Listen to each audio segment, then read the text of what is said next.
다시 한번.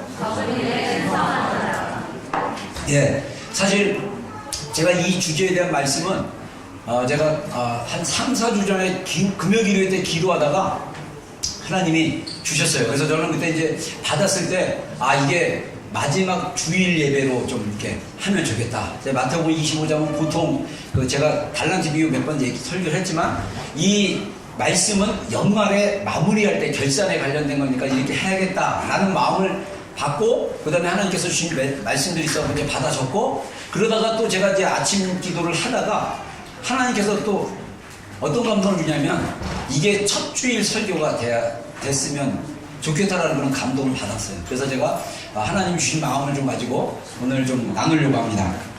자, 네, 우리 정 목사님도 설교하실 때 지난주일에 설교하고 그 다음 주 금요일에 우리 티칭을 하셨는데, 주일날 설교했던 거 반 하시고 1시간 했는데도 다 못 하시고 반만 하셨는데, 금요일날도 1시간 하셨어요. 그래서 말씀 받은 게 엄청 많은데 이걸 2시간 정도 풀어야 되는데, 저희 사역자들이 하나님이 말씀을 주시면 그 말씀을 이렇게 받아서 정리해서 이렇게 여러분들에게 딜리버리를 하는데, 중요한 거는 말씀이 많지만 다 전할 수가 없어요. 다 전하려면 한 2-3시간 이렇게 설교에 들어가야 돼요. 근데 제가 보니까 중국 가정교회가 그렇게 예배를 드려요. 중국 가정교회는 찬양을 보통 1시간이나 2시간 하고, 그래서 중국 성도들이 만든 찬송가는요 1절부터 40절까지 있어요. 중국 가서 집회하시는 목사님, 제가 옛날에 전병훈 목사님인가? 3일교회 전병훈 목사님 중국 가셔서 자기가 충격받았다고. 거기는 보통 집회하면 전국에서 가정교회 라인이 있는데 그 리더들인데 그 리더 밑에 기본적으로 목회자 밑에 1000명이 기본이고, 이게 다 가정교회로 모이는 거예요.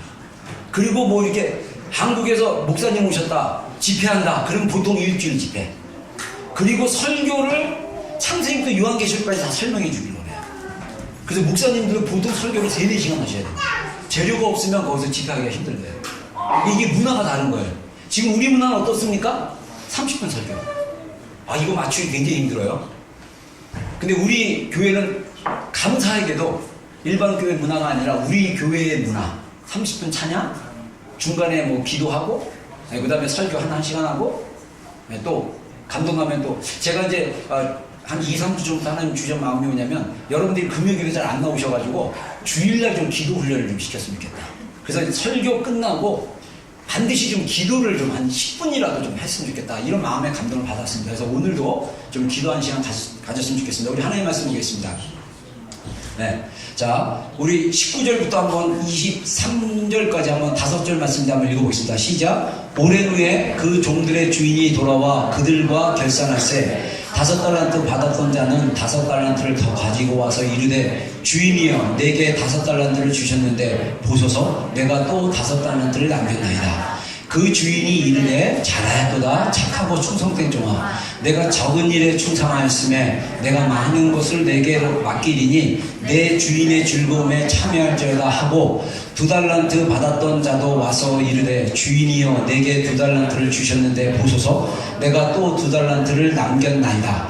그 주인이 이르되, 잘하였도다 착하고 충성된 종아, 내게 적은 일에 충성하였음에 내가 많은 것을 내게 맡기리니 내 주인의 즐거움에 참여할지어다 하고. 아멘. 같이 아멘 합시다. 아멘. 자, 마태복음 25장에 나와 있는 달란트 비유의 한 파트만 제가 뽑아서 여러분들 본문으로 같이 함께 읽었는데, 여러분들 이 내용은 너무나 잘 아는 내용이지만 5달란트 받은 사람, 2달란트 받은 사람, 1달란트 받은 사람, 이 달란트 받은 사람, 5달란트, 2달란트 받은 사람들은 자기가 받은 만큼 장사해서 남겼어요. 그래서 주인이 오랜 시간이 지난 다음에 와서 결산을 할 때 그것을 가지고 즐거운 마음으로 가지고 와서 드렸더니, 주인이 내가 너희 드렸을 때 이 종들의 고백이 뭐냐면, 주인님께서 나에게 맡기었던 달란트를 가지고 내가 장사해서 5달란트를 남겼나이다. 자, 여기서 우리의 믿음은 뭐냐면요, 내게 5달란트를 주셨는데 라고 얘기하는데, 사실 이 영어 표현에 보면요, 주인님께서 나에게 달란트를 주는 건 뭐냐면 신뢰했기 때문에 준 거예요. 위임했다라는 것입니다. 여러분, 저희 목회자들이요, 이 목회 사역이 사실 쉬운 과정은 아닙니다. 근데 이 목회 과정을 통과하고 나서 우리가 주님 앞에 섰을 때 우리도 결산 받을 거예요. 저도 반드시 결산을 받습니다. 근데 이 결산 받을 때 중요한 게 뭐냐? 제 안에 스피릿이 뭐냐? 하나님께서 맡겨주신 성도들, 하나님께서 맡겨주신 비전교회, 하나님께서 맡겨주신 교회들을 사역할 때 제가 이런 사역을 했고 주님 이렇게 해서 이런 열매들이 있었습니다라고 평가를 받는 거예요. 여러분의 인생도 마찬가지예요. 여러분들 중에 좋은 부모님에서 재정적인 여유를 가지고 받은 사람도 있고, 또 어떤 사람은 또 저처럼 태어났는데 태어나서 얼마 안 됐다가 망했어요. 저희 집에 쫄딱 망했어요. 그리고 야방노조였습니다. 야방노조가 뭔지 알죠? 빚쟁이들이 너무 많아가지고 보태서 도망갔어요. 저는 초등학교 1학년 때인가 2학년 때 학교 갔다 왔는데 집에 왔더니 집이 없어졌어. 집이 없었다는 얘기는 부모님이 없다는 얘기예요. 그래가지고 제가 이 얘기 옛날에도 했죠. 울면서 큰 집에 가서 걸으면서 큰 집에 가서 큰 집 사촌형이죠. 아직도 그 장면이 기억나요? 이제는 좀 희미해졌네. 그 옛날 한옥집 대문 딱 열는데 그 마당이 있고 수도가 있고 저 마루 밑에 사촌형, 저보다 5살 많은 사촌형, 그 형은 6학년쯤 됐겠죠. 제가 형 우리 엄마 아빠 어디 가셨어요? 그 형은 바로 근처에 우리 부모님이 이사 온 걸 방이 한 10개 있었던 집이었는데 단칸방으로 이사 갔거든요. 장난친 거였어요. 마귀가 그 충격 주려고. 제가 그때 사실 이 정서적 데미지, 좀 멘탈 데미지를 입었던 것 같아요. 너희 부모님 다 도망갔다. 이 얘기에 초등학교 1학년, 2학년 애가 하늘이 무너지는 경험을 했어요. 여러분 진짜 하늘이 노래요. 그리고 현기증이 왔어요. 그리고 진짜 여기 위에 있던 하늘이 이렇게 무너지는 느낌? 그랬더니 저 멀리 있던 형이, 사촌형이 그거 보고 자기가 충격을 받은 거야. 애가 너무 놀라니까. 그래가지고 저를 데리고 가서 우리 어머니 갔더니 우리 어머니가 그때 막 이사하고 빨래, 머리 수건 두르고 막 빨래 했을 때 제가 원래 성격이 굉장히 활달한 사람이었는데 그때부터 내성적으로 바뀌었어요. 굉장히 그 소극적이고 내성적이고 두려워하고, 이게 상담하고 이건 트라우마. 이게 나의 선택이 아니에요. 부모님이 열심히 하시다가 사업, 우리 아버님 진짜 이 저주가 뭔지, 그리스도가 없는 삶이 어떤지를 실체를 보여준 우리 아버지. 사업했다면 망하고, 그 아들들 사업했다면 망하고. 그러다가 주님이 우리 고3 때 저희 가정이 예수님 믿는 그런 새로운 역사적 전환점이 오고 나서 저희 가정들이 회복되기 시작하고 하나님의 일하심을 저희 가정에서 경험을 하는 그런 경험을 했는데, 저는 예수 그리스도를, 하나님을 인격적으로 만나기 전까지는 인생이 불공평하다고 생각했습니다. 어떤 사람은 좋은 부모 밑에서 태어나고, 어떤 사람은 못 사는 데서 태어나고, 어떤 사람은 저 아프리카 굶어 죽은 데서 태어나고, 어떤 사람은 막 부자 나라에서 태어나고, 야 이거 너무 불공평하다, 신은 너무 불공평하다, 이렇게 생각했던 사람이에요. 그러다가 하나님 만나고 나의 환경과 상관없이 하나님이 주신 달란트가 있다. 그 달란트 맡긴 거를 가지고 주님의 마음을 알아 순종하고 최선을 다해서 살았을 때 주님께 칭찬받는 인생. 여러분 제가 이번에 설교 준비하면서 다시 본문을 자세히 묵상해 보니까 중요한 말씀 중에 하나가 있습니다. 우리가 천국에 가면요 주인의 즐거움에 참여하게 될 것입니다. 우리가 하나님이 베푸신 어린 양의 혼인잔치에 참여하게 될 거예요. 근데 만약에 우리가 한 달란트 받은 자처럼 우리가 주님 앞에 상급으로 드릴 게 없다라면 모르겠어요. 저의 상급 신학으로 봤을 때는 천국 가다고 안전한 게 아니다, 저는 개인적으로 생각해요. 천국에는 반드시 차별이 있다, 제 확신입니다. 근거 있는 말씀도 제가 상급 신학 몇 번 얘기하면서 계속 얘기했죠. 저는 천국에 차별이 있다고 생각합니다. 이 땅에서 천국을 위해서, 하나님 아버지를 위해서 우리가 얼마나 이 달란트 비유를 가진 사람들처럼, 이 5달란트, 2달란트 사람들처럼 하나님 안에서 얼마나 하나님의 마음을 아는 자, 하나님의 마음을 따르고 순종함으로 그 삶 속에서 맺어지는 열매를 경험하는 삶, 이게 우리의 굉장히 중요한 신앙생활이다, 저는 개인적으로 그렇게 생각합니다. 자, 그래서 저는 개인적으로 생각해보니까 하나님이 우리 인생에 대해서 반드시 평가하실 것입니다. 아멘입니까? 네. 뭐 천국 갔으니까 다 끝났어, 됐어 편의셔, 이거 아니에요. 너 인생 어떻게 살았니?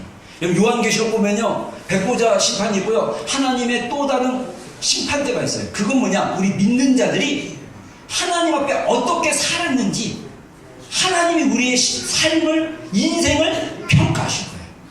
그 평가에 대한 게 뭐냐? 마태복음 25장을 근거로, 이 마태복음 25장에 나와 있는 세 가지 비유를 근거로 한다면 세 가지 비유가 있습니다. 첫 번째, 슬기로운 자로 칭찬받을 거냐, 미련한 자라고 야단맞을 것이냐.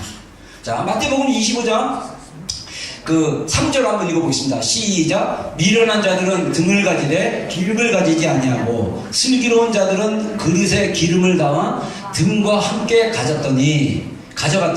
자, 슬기로운 사람과 미련한 사람의 차이점은 준비하는 거예요. 자, 그래서 우리가 마태복음 25장 첫 절에 보면 우리가 마치 천국은 10명의 처녀들이 신랑을 준비하는 것과 마찬가지다 라고 해서 약혼을 했고 이제 결혼식을 할 처녀들이 신랑을 맞이할 준비를 하는데 5명은 미련하고 5명은 슬기롭다. 그래서 슬기로운 5명은 어떻게 했느냐? 기름과 등을 준비하고 미련한 5명은 등만 준비를 했다. 다 같이 성경 뒷부분에 보면요, 다 같이 졸세. 자, 밤이 깊어지고 신랑이 기대했던 날에 오지 않으니까 10명의 신부들이 다 졸았어요. 저는 이거 굉장히 중요한 포인트라고 생각합니다. 슬기로운 자, 미련한 자의 삶의 자연적인 시간 안에서는요, 같이 졸 수도 있고 같이 이렇게 꾸벅 졸 수도 있고 이럴 수 있어요. 근데 중요한 건 뭐냐? 신랑이 오시는 타임에 기름을 준비하는 거예요. 근데 이 신부들이, 왜 이 처녀들이 슬기롭냐면요, 이 미련한 5명은 자기가 생각하는 타임이 있어갖고 그 타임에 기름만 준비한 거예요. 그래서 기름을 이렇게 준비했는데 이게 신랑이 아직 안 오시는 거 보니까 야, 이 기름이 모자르겠다. 그래서 그 기름을 가지고 온 5명의 지혜로운 처녀들에게 기름 좀 빌려달라고 그랬어요. 근데 이 슬기로운, 여기서 주님이 슬기롭다고 얘기하신 것 같아요. 자신이 가진 기름 부음을 나눠주지 않았어요. 혹시 나도 모자랄지 모르니까 시장에 가서 사면 어떠니 해서 그들이 시장으로 간 사이에 주님이 오십니다. 여기서 그 어떤 목사님이 그렇게 해석한데 저는 거기에 동의해요. 이건 구원이 아니라 우리가 기름이 없으면 하나님께서 열어놓는 사역의 기회를 놓칠 수 있다. 이거는 사역의 기회. 하나님이 요한계시록에 말씀한 것처럼 빌라델비아 교회에게 말씀하신 것처럼 내가 열린 문을 너희 앞에 열어두었으니 라는 말씀을 합니다.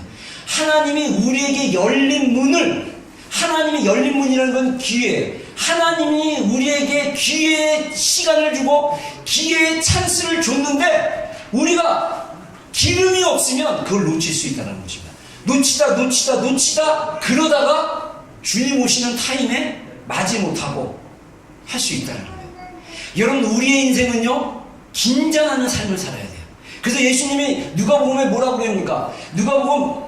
누가복음에 그 19장인가 그 부분에 보면요, 마지막 종말에 대한 마태복음 24장 25장의 이야기를 누가복음 앞부분에서 얘기를 하면서 뭐라고 말씀하시냐면 너희가 너희의 마음이 둔하여지지 않고 너희 삶이 방탕하지 않도록 너희 마음을 지키라. 그리고 인자 앞에 항상 깨어 기도하라. 여러분, 주님이 우리 앞에 곧 오실 것처럼 우리가 깨어 기도하는 자세가 필요한 거예요. 뭐로 준비해야 됩니까? 기름으로 준비해야 돼요. 그 기름은 대부분의 목회자들이 성령님이라고 얘기합니다. 성령님의 기름이 우리 안에서 마르지 않아야 됩니다. 성령님의 기름이 계속적으로 등불을 밝히는 준비가 있을 때 우리는 지혜로운 자라고 칭찬받게 되고 평가받게 될 것입니다. 두 번째, 우리가 읽었던 본문에 말한 것처럼 착하고 충성된 사람, 그 다음에 마지막 25장 뒷부분에 세 번째 비유가 나오는데 양과 염소. 하나님께서 마지막 날에 많은 민족을 모아주시고 마치 목자가 양과 염소를 구분하듯이 양은 오른편에, 염소는 왼편에 놓아놓았다고 얘기합니다. 그리고 오른편에 있는 양의 의인들, 그 성경은 또 의인이라고 표현했습니다. 의인들에게 뭐라고 얘기하냐면 내가 굶주리고 내가 목마르고 내가 옥에 갇히고 내가 헐벗을 때 너희가 먹을 것을 주었고 돌아보았고 마실 것을 주었다. 이렇게 말씀하세요. 그러니까 이 양의 자리에 있었던 의인들이 주여 주님이 어느 때에 그리하였나이까 라고 말씀하니까 여기 중에 있는 내 형제 중에 지극히 작은 자에게 한 것이 곧 나에게 한 것이다. 왼쪽에 있는 염소들에게도 뭐라고 얘기하냐면 너희는 내가 굶주리고 헐벗고 옥에 갇히고 힘들었을 때 먹을 것도 주지 않고 돌보지도 않고 나를 돌아보지도 않고 마실 것도 주지 않았다. 그랬더니 이 염소들도 이들도 성도예요. 뭐라고 얘기합니까? 언제 주님이 굶주렸으며 언제 헐벗었으며 언제 목이 말르셨습니까? 라고 얘기했을 때 여기 있는 내 형제 중에 한 것이 곧 나에게 한 것이다. 여러분, 우리가 성경 말씀을 잘 묵상하면요, 우리의 삶이 하나님의 말씀의 기준으로 안 살고 우리가 이 현대 복음에서 50%의 복음만 받아들이고 예수 그리스도를 믿고 구원받으니까 난 천국 티켓 받았으니까 난 천국행 티켓 받았으니까 지옥 안 가니까 여기서 내가 살고 싶은 대로 산다라고 오해한다면 제가 경고하겠습니다. 반드시 슬피 울며 이갈 수 있어요. 복음서에 보면요, 많이 아는 자는 많이 맞고 모르는 자는 적게 맞을 것이다. 그래서 이런 경고를 안 하는 목사님의 교회에서는 성도들이 덜 맞을 수 있어. 그 목사님은 이제 더 이제 혼나겠죠? 저는 분명히 성경적으로 전했습니다. 더 맞으실 거예요. 네, 늘 얘기하지만. 네? 자, 우리 한번 읽어보겠습니다. 시작.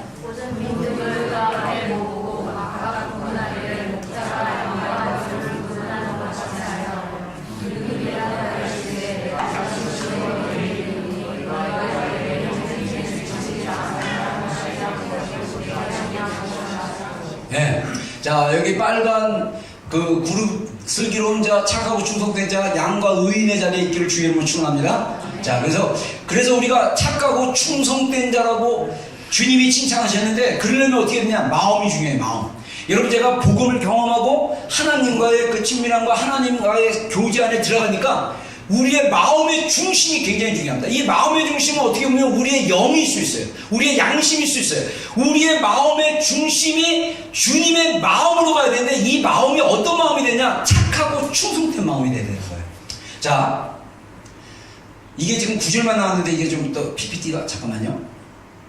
네. 자, 이 착하다는 마음은 헬라어로 아가도스인데 이게 선하다는 뜻이에요. 그래서 마태복음 19장 17절에 하나님은 선하신 분이다. 아멘입니까? 네. 하나님은 선하신 분이에요. 그래서 하나님은 선하신 분이기 때문에 우리가 하나님과 교제 가운데 가고 우리가 하나님과의 신앙생활 가운데 가면 우리가 하나님의 선한 마음을 따라갈 수밖에 없어요. 부드러운 마음을 따라갈 수밖에 없습니다.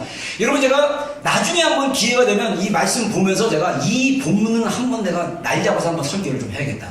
뭐냐면 말세의 징조예요. 말세의 징조.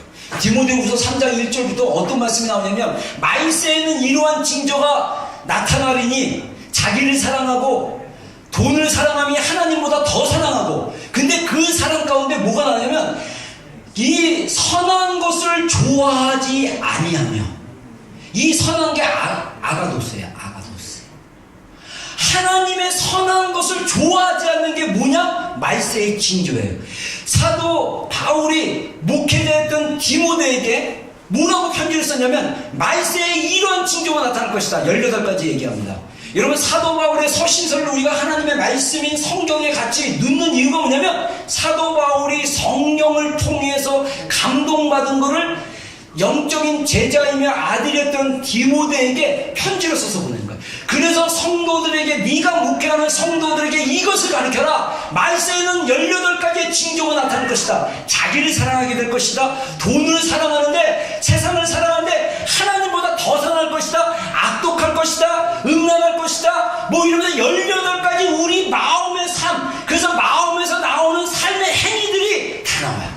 근데 그 중에 하나가 뭐냐? 선한 것을 좋아하지 않으며 하나님의 마음을 따라가지 아니하고 세상의 마음이 빼앗기 때문에 그 마음 안에는 하나님의 마음이 없어지는 거예요. 여러분, 우리가 주님 사랑하고 주님 경험하고 주님에 대한 복음의 은혜를 경험하고 나서 우리가 하나님의 그 마음 받고 너무 좋고 즐겁고 감사해. 근데 삶에 찌들려가지고 삶의 현장 속에서 내 마음을 자꾸 잃어버리는 거예요. 여러분, 하나님의 선한 마음이 있기를 주의 이름으로 축원합니다. 이 마음이 우리 안에 있어야 우리가 2달란트, 5달란트 받은 사람처럼 우리가 살 수 있어요. 그리고 또 근데 이 1달란트 받은 사람에게 예수님이 뭐냐면 이 악하고 게으른 종아 그랬어요. 근데 악하다는 말은 헬라어로 포네로스인데 이거는 나쁘다. 뭐냐면 눈이 나쁘다. 이런 의미의 나쁘다. 악하다. 이런 의미가 있는데 마태복음 6장 23절에 눈이 나쁘면 온몸이 어두울 것이니 22절에 예수님이 뭐냐면 눈은 몸의 등불이다. 너희의 눈이 성하면 너희의 눈이 온전하면 너희 안에 빛이 온몸에 빛이 있을 것이다. 그러면서 23절에 눈이 나쁘면 너희 몸 안에 있는 빛을 너희가 보지 못할 거다 이렇게 얘기하는 거예요. 자, 여기서 나쁘다라는 포네로스가 그 1달란트 받은 자에게 이 악한 포네로스라고 말하는 거예요. 이 얘기는 뭐냐? 눈에 여러분들 2019년에 보는 것을 주의하기를 주여로 축원합니다. 눈은 영혼의 창문이라고 얘기합니다. 그래서 우리가 저도 귀신 축사할 때 눈 감고 축사 안 해요. 눈 뜨고 나 쳐다봐. 그리고 방언으로 기도하고 명령을 해요. 그러면요 감이 와요. 있는지 없는지. 눈을 보면 더 예민한 사람들은 눈에 보면 딴 것도 볼 수 있겠죠. 음란도 볼 수 있고 거짓말도 볼 수 있고 이럴 수 있겠죠. 눈은 마음의 창이에요. 이 눈을 잘 보호하셔야 돼요. 우리가 하나님의 선한 것들을 보셔야 되고 하나님의 창조의 것들, 하나님의 행하신 것들을 봐야 돼요. 근데 부패하고 악하고 더럽고 하나님이 기뻐하지 않는 것들을 눈으로 즐기기 시작하면 눈에 보는 것으로 통해서 우리 영 안으로 들어오게 돼 있어요. 우리의 마음을 오염시킬 수 있습니다. 여러분 이거 제가 나중에 뇌에 대한 얘기하겠지만 뇌가 자극을 받으면 눈을 통해서 자극을 받으면 이 세포들이 영향을 받아가지고 우리 감정이나 이런 데 영향을 미쳐. 이게 과학적인 얘기입니다. 우리의 눈이 나빠져요. 여러분 똑같아요. 눈이 나쁘든지 좋든지.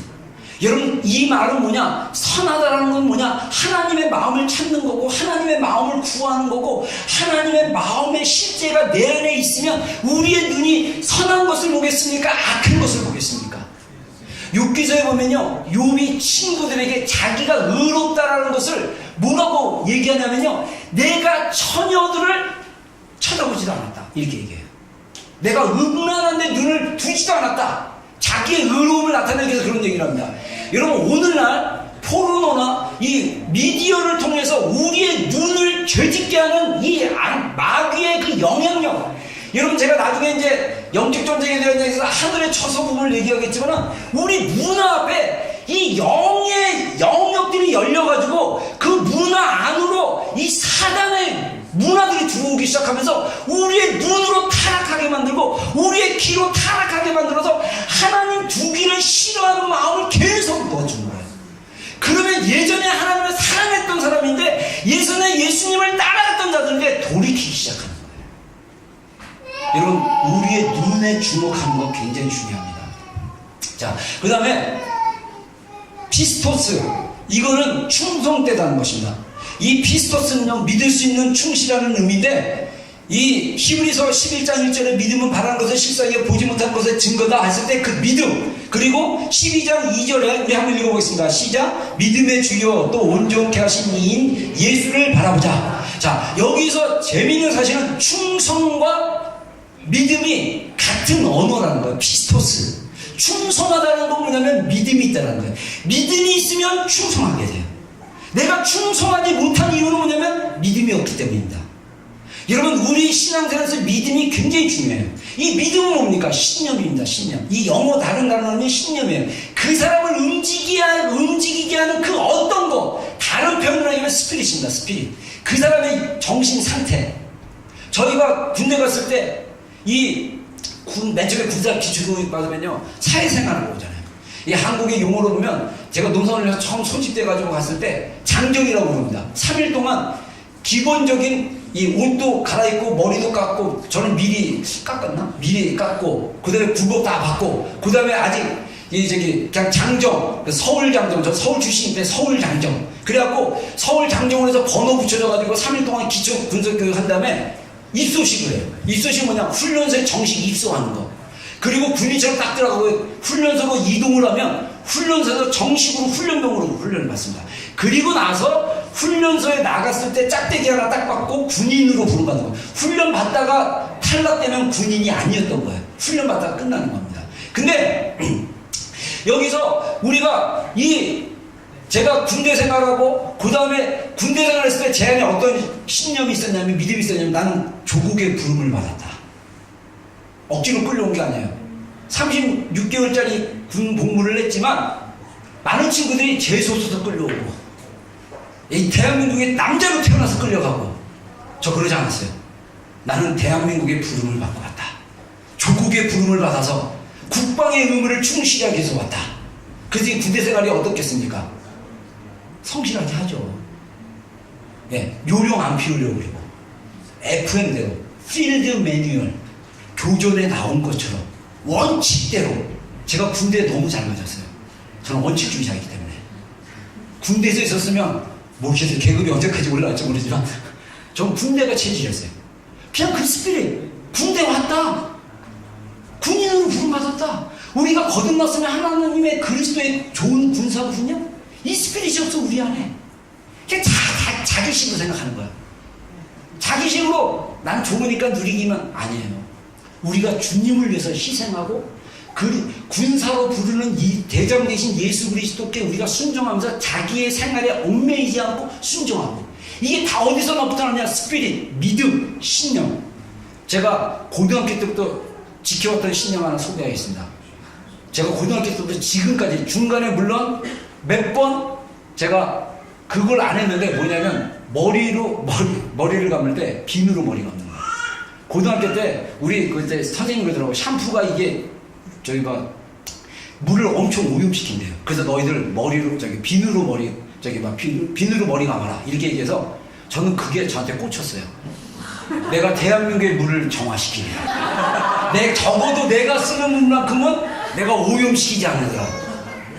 지금도 오늘도 이 비누로 머리 감았어요. 중간에 가끔 누가 샴푸 주고 없어서 해서 이게 샴푸로 몇 번 했지만 중간에 한 번 유혹이 먹게 났어요. 냄새 되게 좋더라고요. 또 린스까지 하니까 막 머리털이 막 부드러워지고 되게 좋더라고요. 근데 다시 원위치했어요. 그런 영화를 누리니 차라리 비누로 하겠다. 모르겠어요. 중간에 또 샴푸 한 번 할지 몰라요. 그러나 저의 신념, 적어도 내가 쓰는 물에 샴푸의 물로 오염시키지 않겠다. 이상한 고집? 사람은 누구나 다 자기만의 신념이 있지 않습니까? 그 신념이 이롭게 하고 선하게 하고 공공의 유익을 주는 신념이라면 여러분 그것을 지키는 사람이 되십시오. 우리의 마음이 달라져요. 저는요, 선을 행하되 낙심하지 말고 행하면 때가 되면 거두리다. 나 이 말씀 신학교 다닐 때 받았어요. 제가 할 수만 있다면 저는 많은 사람을 도와주고 싶고 많은 사람에게 유익을 주고 싶은 사람이에요. 제가 그 사람에게 보상을 받든 안 받든 상관없어요. 하나님이 그런 말씀이 있기 때문에 할 수만 있다면 저는 그런 상상을 해봐요. 요 교민사에 교회 교민들이 굉장히 많거든요. 그래서 지금 퍼센테이지는 모르겠는데 교민들 3만 명 중에 약 30-40%가 교회를 다니는 사람이라는데, 만약에 이들이 할 수만 있다면 모든 사람에게 선을 베푸는 삶으로 살기로 믿음을 가지고 결정하고, 어려운 사람을 만나면 도와주기로 적극적으로 결정하고 희생하기로 결정하면 어떤 일이 벌어질까요? 교민사회, 한인사회가 다른 이 앤서니 그룹하고는 완전 다른 문화를 창조할 수 있다, 저는 생각합니다. 여러분, 이 땅에 있는 크리스천들이 하나님의 말씀대로 살기로 결정하고 그 말씀대로 실천하며 나아갈 때 어떤 일이 일어날까요? 하나님의 나라가 이 땅에 임합니다. 우리가 그렇게 살지 못하기 때문에 하나님의 나라가 어디 있냐라고 말할 정도로 하나님의 영향력이 없는 거예요. 우리 안에 스피릿이 필요합니다. 스피릿. 착하고 충성된 삶, 하나님의 선한 마음을 가진 자, 하나님의 믿음을 절대 포기하지 않는 자, 하나님의 내 믿음이 있기 때문에 내가 내 매일의 삶 가운데 충성할 수 있는 삶, 할렐루야. 그런 자들이 2달란트 받은 자, 5달란트 받은 자의 삶을 살 수 있다는 것입니다. 저는 만약에 1달란트 받은 사람이 그런 마음의 자세를 가졌다면 저는 그 1달란트도 2달란트로 남김으로써 주님께 칭찬받지 않았나 이렇게 생각합니다. 근데 예수님께서 이 악하고 게으른 종아라고 했을 때 이 게으르다는 것은 오크네로스인데 이거는 움츠린다, 주저한다 이런 뜻이에요. 그래서 제가 언어 사전을 봤더니 뭐라고 하냐면 망설임, 불만, 게으름 등으로 인해서 행동이 느린 사람. 와, 우리의 신앙의 실제를 보여주는 것 같지 않아요? 여러분의 신앙이 주저하시면 안 돼요. 움츠리시면 안 돼요. 여러분의 신앙이 여러분의 게으름으로 말미암아 여러분 안에 있는 그 쓴뿌리, 그 불만으로 말미암아 행동이 주저되고 하지 않고 움츠린다면 그것은 예수님께서 1달란트 받은 자에게 책망했던 게으름입니다. 오크네루스의 태도를 갖지 않기를 주의 이름으로 축원합니다. 주님에 대한 믿음, 신뢰를 가지십시오. 여러분, 하나님은요 여러분이 상상한 것보다 더 크신 분이에요. 하나님은 우리가 알고 있는 지식보다 더 큰 지식을 가지신 분입니다. 여러분, 제가 이 얘기도 옛날에 했었죠. 제가 신학교 다닐 때 갑자기 복학관에서 공부해서 고학년으로 갈수록 이 외부 강사들이 전공 과목을 가르치는데 제가 어떤 과목을 듣는데 외부 강사입니다. 이 친구가 나중에 볼 때 이 친구가 저보다 좀 젊어 보였어요. 내가 몇 살 안 많은 강사였는데 이 강사가 이 자유주의 신학을 가르치는데 성경을 갖다가 편집설이라는 걸로 난도질을 내버렸어요. 그래서 제가 혼란스러웠어요. 그리고 신학교에서 공부하다 보니까 이성이 너무 발달하다 보니까 이성의 관점으로 자꾸 성경을 다 자르려고 하니까 제가 어떤 회의를 품었냐면, 야, 내가 교회에서 하나님 만나는 하나님이랑 신학교에서 얘기하는 하나님이랑 다른 하나님인가? 이런 생각이 들 정도였어요. 그래서 제가 기도실에 가서 기도하는데 하나님이 저의 영을 통해서 말씀하시기를, 걱정하지 말고 네가 다 배워봐라. 다 배워라. 인간의 지혜로 나를 판단할 수 없다. 인간의 학문으로 나를 규정할 수 없다. Don't worry. 공부해라.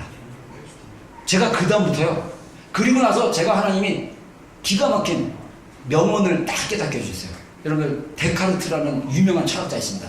이 사람이 자기 존재론을, 나는 누구인가를 고민하다가 결론을 하나 딱 내렸어요. 안 그러면 결론이 안 나와서 뭐라고 했냐면, 나는 존재한다. 나는 생각한다. 고로 존재한다. 제가 그때 철학 1학년 때 배운 게 있었거든요. 근데 갑자기 하나님이 그 말을 제 말로 바꾸게 했어요. 나는 하나님을 만났다. 고로 하나님은 살아계신 분이다. 아멘. 할렐루야. 하나님 기가 막히신 분이에요. 여러분 형편에 맞게 다 말씀하세요. 여러분 들으시면 됩니다. 들으시면. 제가 그때 그 확신을 가지고 신학 공부하고, 그래서 결론은 하나님의 말씀에 근거한 신앙, 하나님의 말씀에 그러하다 그러면 그대로 믿으면 믿음이에요. 여러분, 하나님 살아계신 분입니다. 아멘. 살아계신 하나님이 우리 가운데 믿음을 주시고 그 믿음으로 살면 내 안에 신념이 생기고 내 안에 스피릿이 생기면 스피릿에 의해서 내가 행동하고 순종하다 보면 열매를 맺게 돼요. 자, 그래서 저는 하나님의 마음을 가진 사람이 충성된 사람이다. 그 다음에 하나님의 말씀대로 정신을 가진, 스피릿을 가진 사람이 착하고 충성된 사람이다 라는 생각을 갖습니다. 그래서 여러분 안에 하나님에 대한 참된 정신, 참된 믿음으로 가지고 하나님의 그 선하심을 믿음으로 믿고 순종하기 시작한다면 여러분들은 착하고 충성된 자의 마음을 가진 것입니다. 그리고 나서 우리의 삶의 행동이 기본 또는 본질에 집중하는 중요해요. 본질에 집중하기. 자, 본질은 뭐냐? 여러분, 우리가 이 땅에 살면서 하나님 갈망하셔야 돼요. 아멘입니까? 하나님을 구하셔야 됩니다. 아멘 하세요. 예수님을 바라봐야 됩니다. 자, 다시 제가 한번 읽었으니까 여러분 아멘 하세요. 하나님을 갈망해야 됩니다. 하나님을 구해야 됩니다. 예수님을 바라봐야 됩니다. 아멘. 자, 그래서 믿음의 주요 또 온전케 하신 예수님을 바라보자. 이것이 매일매일 매 순간마다 나의 믿음의 옥석, 나의 믿음의 근원자, 권위자인 예수님을 바라봅니다. 이 고백이 우리의 고백이 되어야 돼요.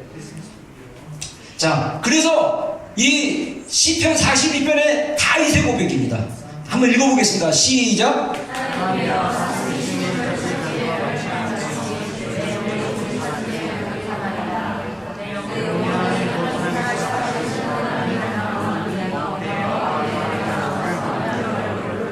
예. 여러분, 우리가 신앙생활을 하면서 하나님 찾는 마음이 줄어들었다. 그러면 내 영혼의 갈망이 줄어든 거예요. 내 영혼의 갈망이 줄어들었다는 얘기는 뭐냐면 내 안에 하나님이 아닌 어떤 것들이 들어와 있기 때문에 그것으로 인해서 하나님 찾기를 거부하는 거예요. 하나님 찾는 것이 싫어지는 거예요. 하나님 찾는 것을 더 주저하는 것입니다. 이러다 보면 우리의 마음이 어떻게 되냐? 굳어지기 시작해요. 우리의 마음이 하나님을 싫어하기 시작하면, 하나님 두기를 싫어하기 시작하고 하나님께 집중하기 싫어하면 우리의 마음이 세상에서 뺏기고 마귀에게 뺏기고로 말미암아 나중에 하나님 앞에 섰을 때 하나님께 드릴 게 없는 거예요. 자, 우리 히브리서 11장 6절, 믿음이 없이는 하나님을 기쁘시게 못하나니 하나님께 나아가는 자는 반드시 그가 계신 것과 또한 그가 자기를 찾는 자에게 상 주시는 이심을 믿어야 할지니라. 아멘. 이 말씀에 하나님은 반드시 살아계신 분인데, 하나님을 기쁘시게 하는 믿음이 뭡니까? 하나님이 반드시 살아계신 것을 신뢰하고 그분을 찾는 자에게 하나님 상 주시는 거예요. 여러분, 우리가 2018년을 한번 되돌아보시죠. 하나님을 얼마큼 찾았습니까? 여러분, 하나님을 찾지 않는 이유가 뭡니까? 우리 안에 그 하나님을 찾지 않는 이유가 뭐냐면 우리 안에 갈망이 없기 때문에. 갈망이 없는 이유가 뭡니까? 세상 것들이 너무 많이 들어가 있어요. 그 세상 안에는 뭐가 있는지 아십니까? 여러분의 자녀들도 있고, 여러분의 남편도 있고, 여러분의 아내가 있고, 아내를 기쁘게 하고, 남편을 기쁘게 하고, 자녀를 기쁘게 하고, 삶의 그 패턴 안에서 이 세상 것이 너무나 들어가고 자기의 생각이 고정되어 있으니까 하나님 찾을 시간이 없고 하나님 찾을 마음이 없는 거예요. 여러분, 하나님을 찾기를 주의 이름으로 축원합니다. 그래서 우리 삶에서 적은 일들이 뭘까? 저는 4가지 생각했어요. 첫 번째 뭐냐? 주일 예배 목숨 걸기. 너무 쌀벌하죠. 우리 때, 청년 때 우리 주로 이렇게 고백해서 예배에 목숨 걸자. 네? 요즘은 그런 얘기가 안 나와. 여러분, 예배에 목숨 거는 게 왜 중요합니까? 제가 지난 마지막 주일날 어떤 설교했습니까? 우리가 예배에 대한 얘기를 했죠. 예배가 굉장히 중요하다. 하나님을 향한 예배의 자세, 마음, 행위. 저는 개인적으로 사실 어떤 생각까지 하냐면요. 개인적으로 어떤 생각까지 하냐면 우리가 우리의 삶 자체가 예배를 향해 있어야 된다고 생각합니다. 여러분, 신앙생활 하면서 제가 오늘 운전하면서 그런 생각을 했어요. 한국에서 이런 말이 있거든요. 남자는 그의 신앙을 테스트하는 기간이 군대라고 얘기합니다. 군대 가서 그 믿음이 진짜인지 가짜인지를 가늠하게 되고, 여자는 결혼하고 나서다. 이렇게 얘기하는데 저는 거기다 하나 덧붙이고 싶어요. 여자들은 애를 낳고 애들을 키우는 과정 가운데 그 믿음이 테스트 받게 될 것이다. 아이들 어리고. 한 명 낳은 게 아니라 낳다 보니까 2명 낳았어. 낳다 보니까 또 3명 낳았어요. 이 잔챙이들 데리고 예배를 가야 돼. 애들마다 컨디션이 제각각이야. 씨름하는 거야. 저도 사모랑 4살, 2살, 3개월, 100일 얘 데리고 이 나라 10여 년 전에 처음 와가지고 개척교회야. 얘네들 데리고 가야 돼. 거기다가 청년들 먹일 비빔밥 준비해갖고 가야 돼요. 거기다가 내 차 뒤에는 스피커, 밥통, 마이크 다 가지고 가야 돼요. 거기다가 애 3명을 시트 2명 태우고, 진짜 주일이 어쩔 때는 지옥 같아요. 그럴 때마다 제 감정이 엄청 공격받습니다. 그럴 때마다 저는 고백합니다. 주님, 내 감정이 힘들고 어렵고 괴롭지만 그럼에도 불구하고 주님은 예배받기에 합당하신 겁니다. 여러분, 목사님이 그런 거 경험 안 한, 우리 사모랑 다 여러분들 과정 다 겪었어. 주님께 바라보십시오. 힘들고 어려워도 하나님은 나의 예배를 받기를 원하시는 분이다. 그 믿음이 여러분 안에 있기를 주의 이름으로 축원합니다. 여러분이 예배에 오는 과정 가운데 싸우고 지지고 볶고 힘들면 마음 주님이 다 알고 있어요. 괴롭고 힘들고 포기하고 싶고 너무 힘든 그 마음들 주님이 다 알고 계셔요. 그 마음으로 와도 여러분들 마음 안에 기초가 하나님은 예배받기에 합당하신 분입니다. 하나님 부족하고 연약하지만 나의 예배를 받아주시옵소서. 그런 마음으로 예배하십시오. 이게 저는 적은 일이라고 생각해요. 요즘 우리의 믿음이요 예배를 너무 우습게 하네요. 특히 주일 예배, 젊은 세대들. 여러분 그거는요 나는 근원의 기초의 문제가 있다고 생각해요. 본질의 문제가 있다고. 하나님을 어떤 사람은 그런 태도를 보고 뭐라고까지 얘기하면 정말 하나님 알아? 라고까지 얘기해요. 저는 어느 정도 안다고 생각해요. 근데 하나님의 깊이에 여러분 정말 예배에 목숨을 거는 신앙으로 가잖아요. 우리 예배의 깊이가 달라져요.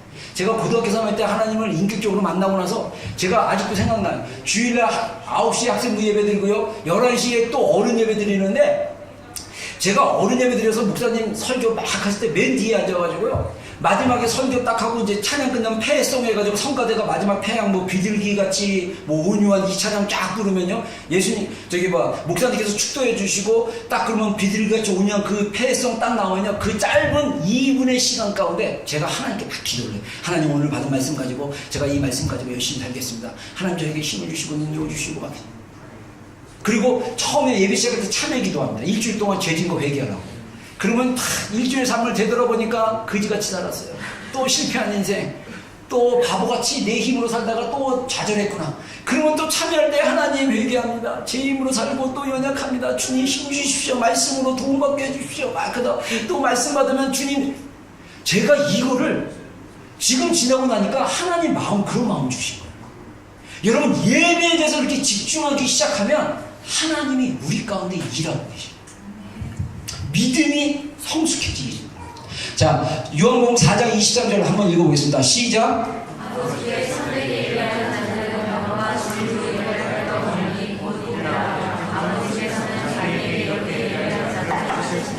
아멘. 하나님이 찾으신대요. 누구를요? 영과 진리로 예배할 자. 저는 그 전에 이 영을 성령으로 생각했어요. 인스피리트인데 자꾸 소문자. 이게 마음에 걸렸어. 왜 소문자일까? 대문자 해야 되는데. 근데 새롭게 열렸어요. 우리의 영, 우리의 근원, 우리의 존재가 하나님을 찾아야 돼. 그게 예배예요. 진리는 뭐냐? 말씀, 진리 대신 예수 그리스도, 진리 대신 하나님, 그분을 찾고 그분께 예배하고자 하는 그 마음의 자세, 이게 하나님이 찾으시는 마음이에요. 여러분 삶의 현장 속에서 힘들고 어려우고 좌절이 오고 괴롭고 힘들어도 예배하는 자리에 목숨 거는 여러분들에게 주의를 축원합니다. 내가 예언할게요. 2019년 주일 예배 목숨 걸고 하나님께 나아오세요. 하나님이 여러분을 성장시키고 성숙하게 하실 것입니다. 예배 가운데 말씀하실 거예요. 저는 오늘 의도한 건 아니었어요. 오늘 기도 그냥 이렇게 기도 한 번 하고 평소대로 그냥 주여 한 번 하고 통성 결단의 고백의 기도하고 짧게 하고 기도하고 들어가려고 하는데 제가 느꼈던 게 뭐냐면 여러분들이 안 따라와. 버텨. 근데 왜 그럴까 생각하는데 연말 연초가 너무 놀라.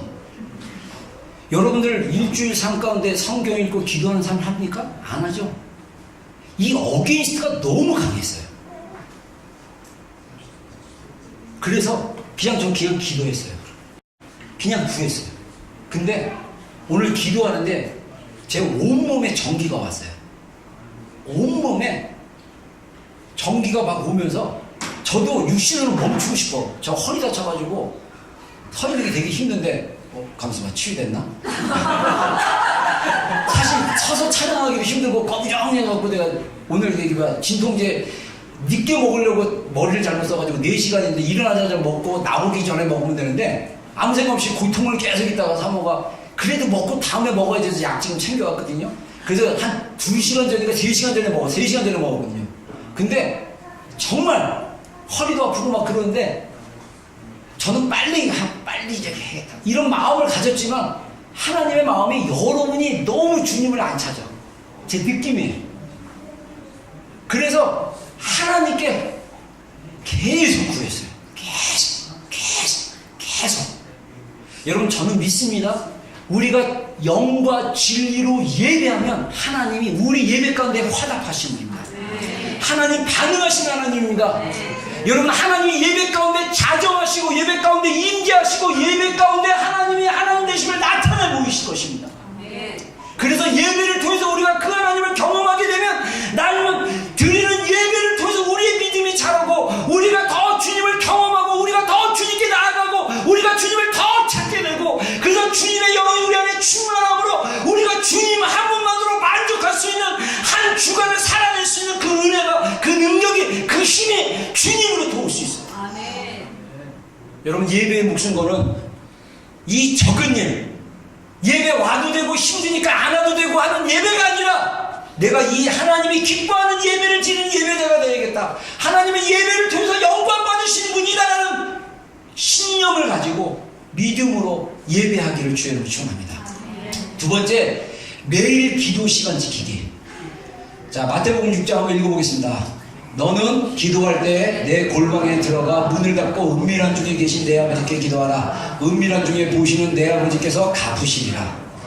제가 이번 2019년 여러분들이 기도하는 삶에 대해서 제가 계속 가르치기로 해요. 여러분들이 하루에 제가 권면하는 것은 아침이든 낮이든 한 번, 그리고 저녁에 한 번. 그래서 짧게 20분이든 15분이든 하나님 앞에 자리를 갖고 하나님 앞에 기도하는 것을 여러분들에게 권면드리고 싶고 훈련시키고 싶고 가르치고 싶어요. 그래서 이번에 제 생각에는 2월 첫째 주일부터 시작해가지고 우리가 다니엘 금식 기도의 21일을 한번 시작하려고 합니다. 이때는 각자 처소에서 기도할 수 있도록 하기를 원합니다. 그래서 하루에 2번 제가 그 안내 가이드북을 좀 만들려고 해요. 그래서 하루에 2번 하나님 앞에 기도하고 하나님 앞에 묵상하고 하나님을 찾고 하나님의 시간을 지키는 거. 하루 24시간 여러분들 생각해 보세요. 24시간의 시간이 다 동일하게 주어졌습니다. 트럼프 대통령도 24시간 있고 우리도 24시간 있고 우리 갓나가이들도 24시간이 있어요. 그 24시간 안에서 우리가 하나님 앞에 나의 그 안정감 있는 닻을 주님께 내리고 소망을 주님께 두고 날마다 주님께 집중하는 것을 훈련으로 나가야 돼요. 이게 훈련이 돼야 됩니다. 이게 안 되면 여러분의 삶이 그냥 휩쓸려 가요. 2018년 여러분들 삶을 한번 리뷰해 보세요. 어떻게 살았습니까? 바쁘게 살지 않았습니까? 그냥 별거 없이 쉬고 가지 않았습니까? 여러분 성경에 보면요 시간에 대한 성경 헬라어 단어가 크로노스가 있고 카이로스가 있어요. 크로노스는 뭐냐면 연대기적 시간이라고 해가지고 우리가 그냥 2019년 1월 6일 지금 3시 34분 이게 크로노스예요. 근데 오늘 2019년 1월 6일 오늘 예배 시간 대략 1시 30분 중에 하나님 앞에 기도하고 하나님을 찾고 하나님께 더 부어달라고 기도했을 때 하나님의 임재와 하나님의 그 능력과 생명이 내 안에서 흘러 들어왔다. 카이로스의 시간이에요. 카이로스의 시간. 하나님께서 내 안에서 역사하시고 일하시는 카이로스의 시간. 그래서 나중에 하나님 앞에 갔을 때 크로노스의 시간은 아무 소용 없어요. 하나님을 만나고 내 삶 가운데 하나님이 일하시고 역사하시고 하나님이 활동하시고 하나님이 만나주시고 하나님의 말씀으로 순종하고 나아가는 그 삶 가운데 부어주시는 하나님의 시간. 여러분 저는요 나중에 하나님 뵀을 때 우리의 인생의 길이를 보는 것이 아니라 우리 인생의 시간의 질을 볼 거라고 생각합니다. 우리가 얼마나 하나님 앞에 시간을 보냈느냐. 여러분 예수님은요 33세라는 짧은 생애를 사시다가 승천하셨습니다. 그리고 예수님은 본격적으로 사역하신 게 3년밖에 안 돼요. 나머지 30년은 짧게 누가복음의 어린 시절 이야기가 나오지만 예수님의 인생은 공적인 삶은요 예수님의 사역은 3년밖에 안 돼요. 근데도 예수님은 그분이 하나님께서 예수님을 이 땅에 보내신 것을 마지막에 다 이루었다고 고백합니다.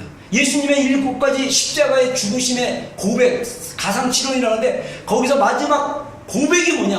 다 이루었다. 저는요, 우리의 인생이 나중에 몇 살을 살지 다 다르지만, 우리가 죽을 시간이 다 다르지만, 우리가 하나님 앞에 섰을 때 죽기 직전에 하나님이 주신 시간 안에서, 하나님이 주신 이 땅에서의 소명, 이 땅에서 하나님이 저에게 주신 성도의 기업의 그 영광의 풍성함을 경험하고 사는 그런 인생이 되기를 소원합니다. 할렐루야. 네. 여러분, 솔직히 얘기하자면요, 저도 빨리 주님 보고 싶어요. 너무 힘들어, 삶이. 난 연말에 그런 마음 들었다니까요. 그래서 마지막 기도할 때, 갑자기 기도할 때 귀천이라는 시가 생각이 났어요. 귀천, 하늘로 돌아가다. 그래서 제가 집에 가서 찾아봤어요. 나 하늘로 돌아가리. 이 시가 굉장히 유명한데, 갑자기 이름 생각나는데, 이 카톨릭 신자가 지은 건데요. 때로는 여러분, 진짜 천국 가면 주님 보좌 앞에서 24시간 예배하고, 주님 보좌 앞에 있잖아요. 안 가요? 주님 앞에 빨리 가는 게 어떻게 보면 되게 좋은 거야. 근데 뭐 그러면 빨리 뭐 자살하고 뭐 이런 게 아니고, 주님이 주시는. 그래서 생각하는 게, 제가 40대 때, 제가 35살에 교회 개척하고 40살 됐을 때 제가 어떤 생각을 한지 아세요? 내가 한 80 산다고 생각하면 딱 40년 더 살겠구나. 그때는 그 사는 거에 대해 연연하는 게 있었어요. 내가 이제 80살 한다면 지금은 이제 한 90살까지 살지 모르구나. 몇 년 남았네? 몇 년 남았네? 이 생각을 했는데, 지금은 주님 앞에 빨리 가서 주님 앞에 서 있는 게 정말 그 축복인데, 근데 중요한 거는 주님이 주신 과업, 주님이 주신 소명, 그 소명을 이루고 주님 앞에 2달란트든 5달란트든 드려야 되는지, 그러는 삶 아니에요? 여러분, 여러분의 인생 90까지 살지 100세까지 살지 언제까지 살지 몰라요. 중요한 거는 내일이라도 주님 앞에 갔을 때 내가 주님 앞에 어떤 평가를 받을지를 보시면서 사셔야 돼요. 여러분, 진짜 이거 중요한 겁니다. 우리가 언제 주님 앞에 설지 몰라요. 뭐 우리가 사실 사고의 위험도 있고 지금 자연재해 엄청 심하잖아요. 언제 주님 앞에 갈지 몰라요. 그러나 중요한 거는 하나님의 타임에, 하나님의 시간에 하나님이 우리를 부르실 거예요. 그때까지 우리가 창하고 충성된 종의 마음을 가진 자로 주일 예배에 목숨 걸고 매일의 삶 가운데 주님을 찾고 주님이 내 삶의 중심이 되기를 고민하고 집중하고 그분으로부터 그분의 힘을 받고 사는 삶, 이게 적은 일이 아닌가 저는 그렇게 생각해요. 그리고 세 번째로 정기적인 공동체 모임에 참여하기. 히브리서 10장 24절 25절 한번 읽어보겠습니다. 시작.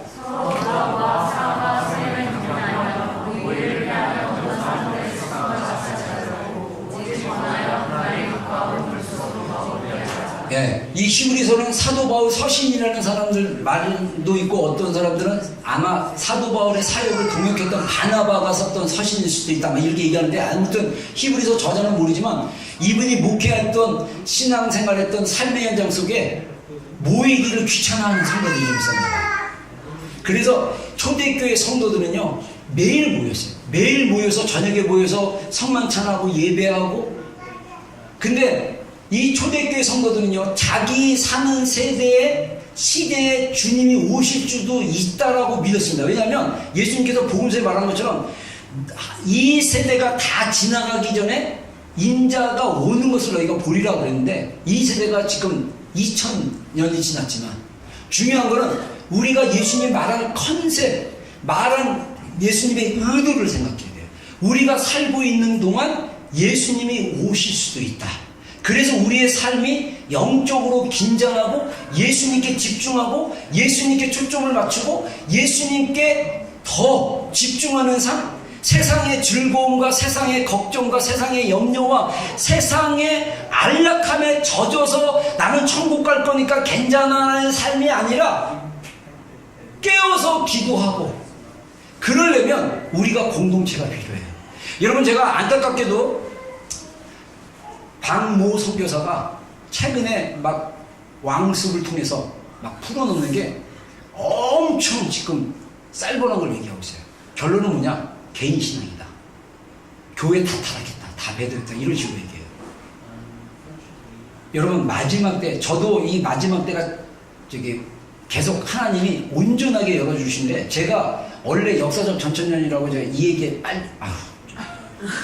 너무 하면 듣는데, 천년왕국에 대해서 나중에 한번 얘기할게요. 천년왕국에 대한 태도가 4가지 태도가 있는데, 역사적 전천년주의를 제가 믿는데, 이 역사적 전천년은 휴거를 한 번, 3년 반과 3년 반 그 사이에 한다라고 생각하고 이렇게 믿었거든요. 근데 신앙생활 보니까 세대주의가 들어왔어요. 세대주의 전천년이 들어오니까 휴거를 여러 번 받을 수 있고, 휴거하는 신앙이 진짜인 줄 알았어요. 그리고 성경을 자세히 보면요, 마지막 때 적그리스도 정부 들어서고 막 그냥 악한 것들이 막 승리하고 악한 것들이 전 세계에 퍼지고, 예수님 믿으면 막 핍박하고, 예수님 믿는 예수쟁이들 독단적이고 아집적이고, 너희에게만 구원이 있냐? 다른 종교에는 구원이 없냐? 그럼 내가 믿는 부처는, 내가 믿는 힌두교는 그럼 구원이 없단 말이냐? 이러면서 막 차별법 해가지고 너희 나 전도하려고 그러면 내 종교 차별해서 차별법으로 벌금 받게 하고 감옥 가게 하고, 동성애법도 똑같지만 그런 식으로 앞으로 가게 될수록 점점 그리스도인들이 교회 공동체가 마이너리티가 될 거예요. 마이너리티가. 근데 중요한 건 개인적으로 신앙생활하면 위험합니다. 공동체로 들어가야 돼요. 공동체 안에서 보호를 받아야 돼요. 공동체에 여러분 안에 반드시 영적인 권위자, 목자가 있으셔야 돼요. 여러분들이 목자 없이, 권위자 없이 내가 혼자 예배하고, 내가 혼자 신앙생활하고, 내가 혼자 죄짓지 않고, 내가 혼자 살면 되겠지 하는데, 우리가 여러분들 마지막 때 가면요, 저는 상급이 더 중요하다고 생각하는 게, 마지막 때 우리가 믿음으로 이기기 위해서, 우리가 서바이벌하기 위해서 우리가 죄짓지 않는 데 초점을 맞추는 게 아니라, 하나님이 마지막 때 우리에게 주시는 사명과 일이 있어요. 하나님의 이 성도의 기업이 있어요. 그것을 위해서 우리가 헌신하고 기도하는 것입니다. 그 중요한 것 중에 하나가 이스라엘을 위해서 기도하는 거고요. 그 중요한 것 중에 하나가 우리가 살고 있는 뉴질랜드를 위해서 기도하는 거고, 그 중요한 것 중에 하나가 우리 조국인, 우리의 고향인 대한민국을 위해서 기도하는 거고, 그 중요한 중요한 거, 북한의 해방을 위해서 기도하는 거예요. 여러분들이 그 기도 시간에 함께 참여해서 합심으로 기도하고 동역하고 합심으로 해나갈 때, 그 시간이 카이로스의 시간이 됩니다. 제가 이번 신년 연합 기도회, 계속 제가 금요 기도에 오세요, 신년 연합 기도에 오세요 그러면 저는 그런 마음이 있어요. 이런 얘기하면서 끝까지 안 온 사람도 있고, 물론 사정이 있어서 못 온 사람도 있고, 근데 중요한 건 여러분의 마음의 태도라고 생각해요.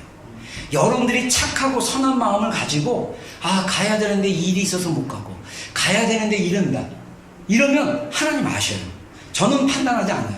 근데 이거 가기 싫어, 사람들 모이는데 남의 교회 가기 싫어, 이런 마음이면 착하고 착하고 충성된 마음이 아니에요.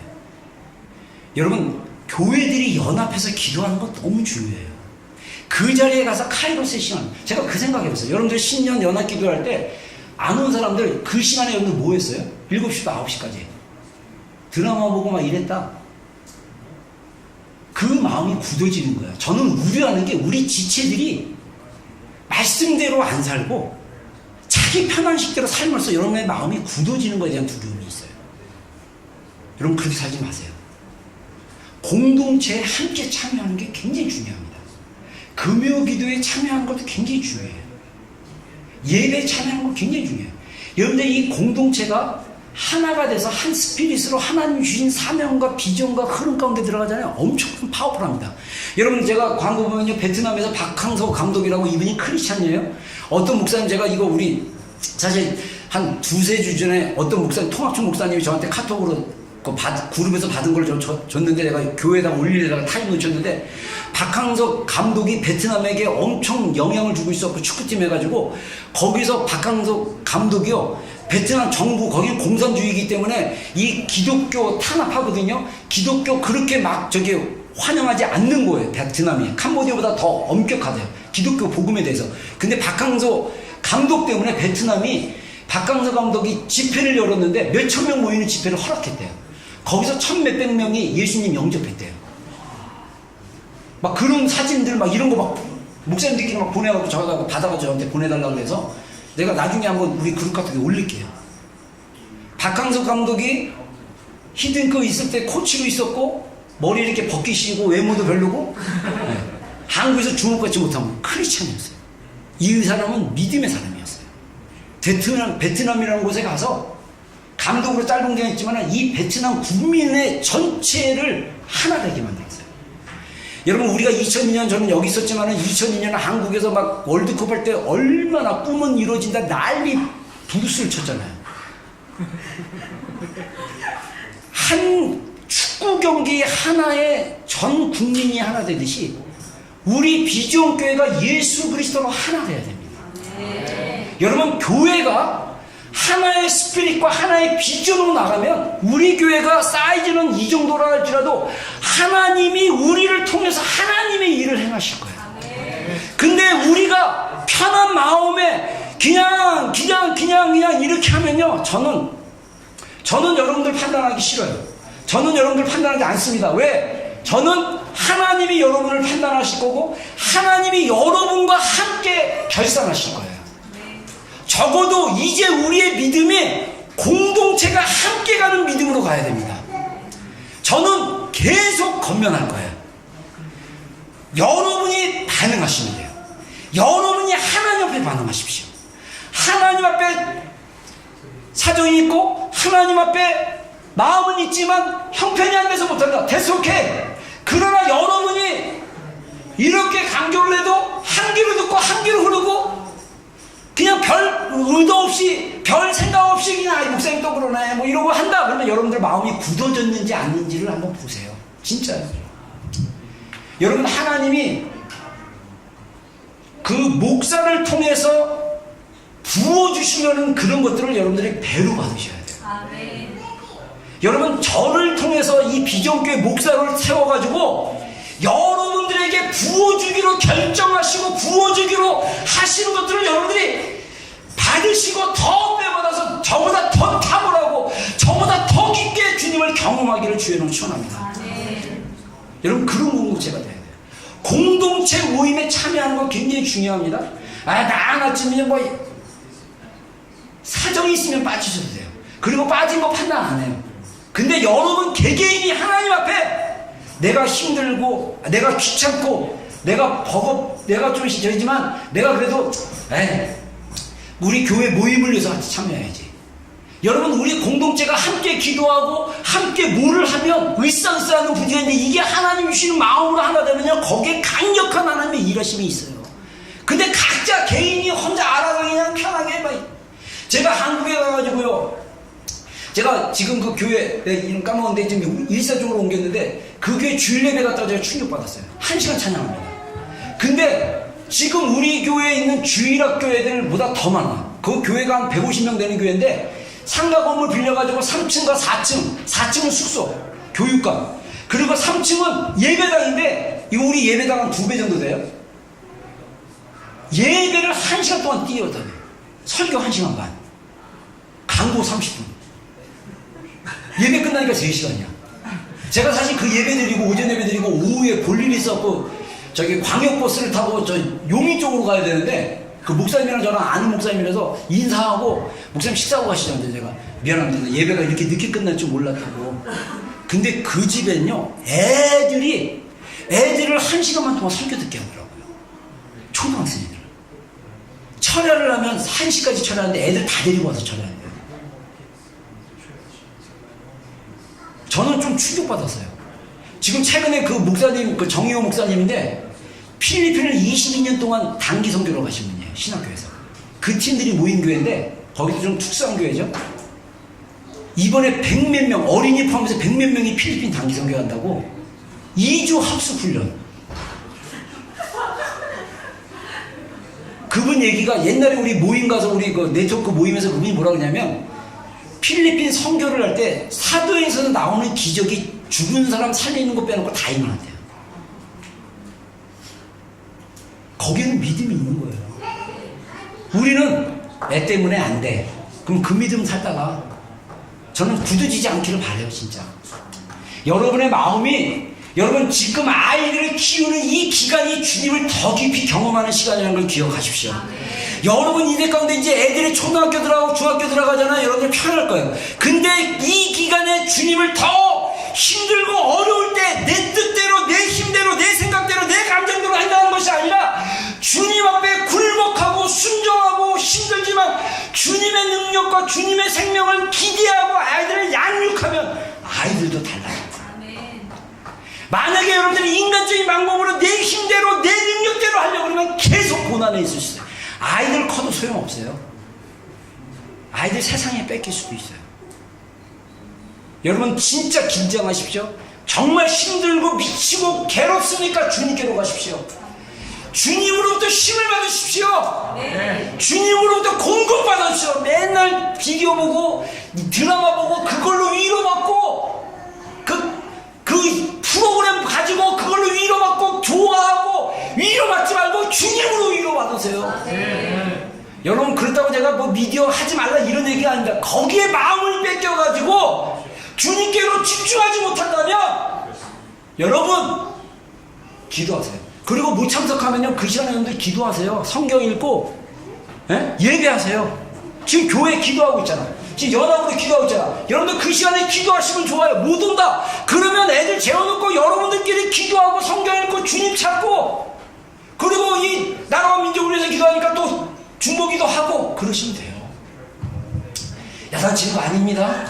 야단칠 마음 없어요. 그런 야단친다고 변하지 않는다는 거 너무나 잘 알아요.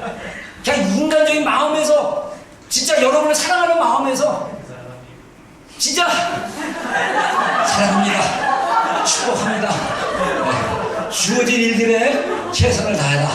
무슨 일을 하든지 마음을 다하여 죽게 한다고 사람에게 하지만 자, 다 아는 얘기입니다. 한번 읽어보겠습니다. 시작. 모든 지키기만 하는 것 중에 내 마음을 지키라. 생명이 그러는 거 다 알죠? 제가 어제 마지막 설교 발표했는데 주님이 이런 마음을 주셨어요. 제가 느끼는 여러분을 향해서 느끼는 마음이에요. 한번 읽어보세요. 어떤 마음을 제가 느끼는지 한번 읽어보세요. 시작.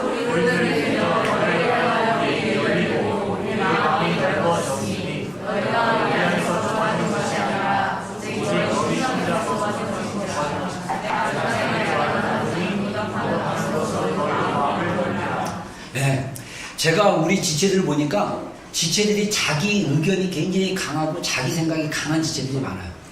근데 하나님의 말씀을 대하는 자세가 자기의 틀 안에서 받는 경우가 많아요. 제가 그래도 감사하게도 격려받은 거는 우리 정은성 목사님 작년 5월인가 4월에 시드니에서 철수하시고 오셔가지고 하나님이 우리 비전교회에 가서 예배드리라는 마음 주셔서 예배드려서 저도 깜짝 놀랐어요. 우리 정 목사님 가족이 다 와가지고 그래가지고 되게 기뻤고 같이 예배드리는데 또 개인적으로 교제해보니까 시드니에 계실 때도 우리 교회 예배 영상을 계속 이렇게 설교도 듣고 막 그러셨다고 하더라고요. 그리고 전에 몇 년 전에 그 저기 CT에 있을 때 우리 여기로 이사 왔는데 CT에서 예배드린 줄 알고 CT까지 갔다가 주일 예배 못 드리고 그냥 왔다고 막 여기 있는지도 모르고 그렇게 하셨다고 막 그런 얘기하면서 교제하다가 이 정 목사님이랑 우리 이효리 사모님 얘기가 뭐냐면 하나님께서 말씀을 통해서 우리 교회에 이렇게 말씀을 풀어주는데 이게 개인에게 적용되는 게 너무 안 되는 거 보고 자기는 놀랬다고 그랬어요. 제가 말씀을 주님으로부터 받아서 저는 딜리버리를 하는데 제 안에 한계를 느껴요. 여러분 개인의 자아는 무섭습니다.